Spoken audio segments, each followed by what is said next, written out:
Causes of peripheral neuropathy. If you've been diagnosed with peripheral neuropathy, knowing the cause can help guide your treatment.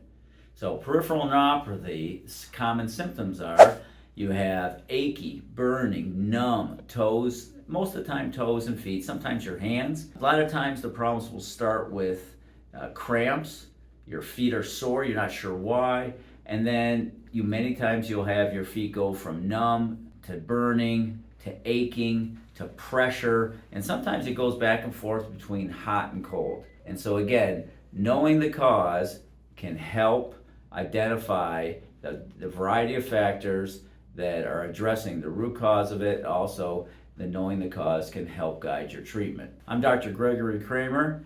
I am practicing chiropractor for over 33 years in Livonia, Michigan. I specialize in treating chronic problems, chronic degenerative problems like peripheral neuropathy, chronic disc problems, chronic herniation, chronic bulges, chronic knee problems, chronic feet problems. And interesting enough, if you have a disc problem and you have a knee problem and you have neuropathy, it's going to really affect your ability to get around.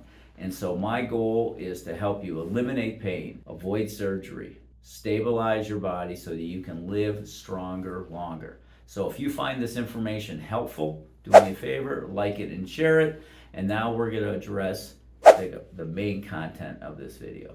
So now we're going to talk about the 8 most common causes of neuropathy. Now, in my last video, we talked about a simple concept. We want to create an environment for the body to heal itself, okay? Now, yes, there are some people that are too far gone, but the majority of people can have moderate to incredible amounts of improvement. That means less pain, less burning, less numbness, better balance, being able to walk, getting your functional quality of life back. So yes, many people can be helped, and yes, there are a few, sadly, that have let it go too far. The only way to know if something's gone too far is if you do a complete evaluation. In my clinic, we use natural methods, non-drug, non-surgical methods to address the major causes. So we want to decompress the nerve that affects your feet. We want to improve the nutrition to increase blood flow. We're going to show you rehabilitative pieces of equipment that can help turn on the nerves. We want to basically rebuild those nerve pathways. We want to wake up those nerves. We want to drive blood to the area so the body has potential to heal itself. All right? So now we're going to talk about the 8 most common causes of neuropathy. The number 1 is diabetes. So bottom line is high blood sugar over a long period of time. We're not talking about an occasional spike if you drink some juice. We're talking long periods of blood sugar can damage those delicate nerves. And think of high blood sugar over a period of time, almost like termites eating at those nerves. The second thing would be an autoimmune disorder. So things like rheumatoid arthritis is an autoimmune disorder, or multiple sclerosis. So in simplistic terms is your body is kind of tricked. It thinks your nerves is a foreign invader, so the body attacks it. Now there's a couple ways people address it, but in a natural or holistic or non-drug scenario, we want to look at all the different factors that would influence your body. So why is your body acting in this manner? So we want to look at all the other stressors that you can do. A lot of those have to do with nutrition, either you're deficient in nutrients or you're toxic. So looking at your diet plays a huge role in getting your body to stop attacking itself. Okay.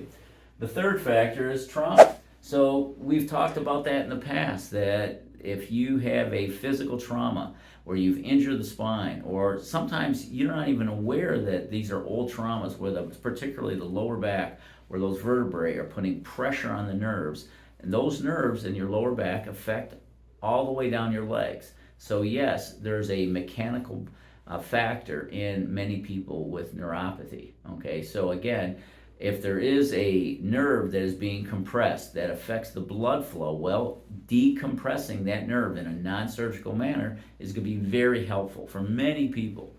Okay. We're going to talk about nutritional deficiencies, particularly the B vitamins and vitamin E. That also plays a role. You see, there's a lot of factors here involved.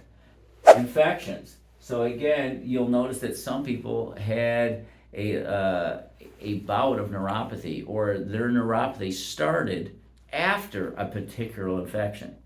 So one of the things is that the concept of total load. Total load means how strong is your body versus all the different stressors.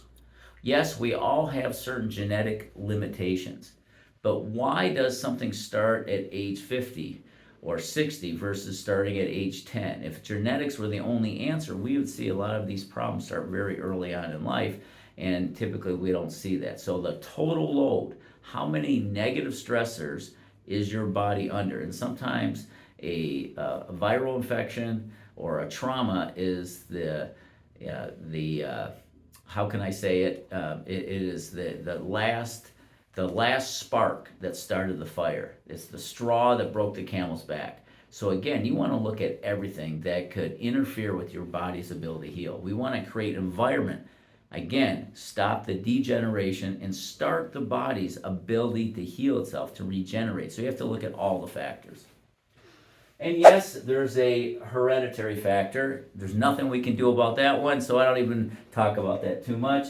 Medications and toxins. Now we know that chemotherapy, we know that Agent Orange can be very toxic to the nerves. So again, some people, it's, as soon as they're done with their chemotherapy, their neuropathy goes away. But if you've got many other factors that are weakening your body, again, we're talking about the total load, okay? And those all need to be addressed. Kidney disease, liver disease, hormone imbalance, alcoholism. So again, we're seeing that there are multi-factors that influencing your body's ability to heal. So, probably a pretty good rule of thumb for most people is cleaning up your diet, eliminating sugar, avoid the most common foods that cause inflammation, and typical junk food, trying to minimize some saturated fats, particularly from unhealthy sources, eliminating alcohol, probably eliminating gluten, would all be wise steps to address all the factors that influence chronic inflammation and why your body, again, is not healing. Now, as you saw, there are many factors that are affecting neuropathy. There are mechanical factors where you have pressure on the nerves, where those nerves go to your legs. There's metabolic factors like diabetes, where you have high blood sugar, or perhaps you ate poorly for many years. That kind of created a autoimmune reaction in your body, where your body now is attacking those nerves. Your body is tricked and thinks that those nerves are foreign invaders. Perhaps you had a toxic exposure, whether it was from chemotherapy. Again, all these factors play a role in interfering with your body's ability to heal and repair itself.